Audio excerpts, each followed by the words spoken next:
The workshop can be thought of as two streams of conversation dancing. On the one hand, a series of practitioners presenting integrative design work within the basin, and on the other hand, a series of diverse perspectives broadening that conversation towards more critical ends. The workshop was kicked off with our moderator, Don Watson, outlining his view on the process of innovation diffusion writ large, setting up a framework for us to think about how this research network produces actionable work for the profession. Jeffrey Nesbitt presented the Third Coast Atlas, a gorgeous graphic analysis of the basin, a prelude to a plan. This map was a conference favorite, showing the relative lengths of the East, West, and Great Lakes coastline, making it plain that the Third Coast is not only longer, but more evenly urbanized.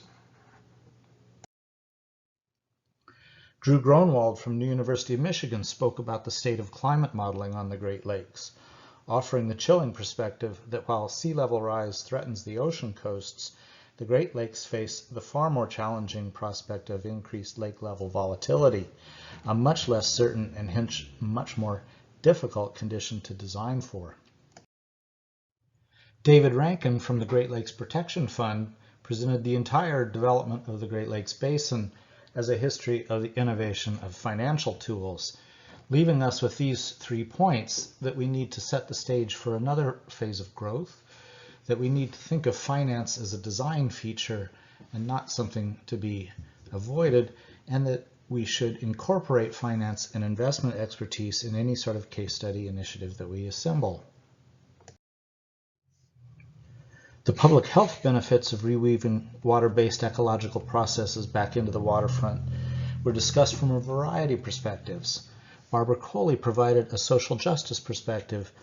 pointing, for example, to research linking the relative disconnection of Milwaukee's African American community from the lake and a historical pattern of swimming pool closures that has left many in that community unable to swim.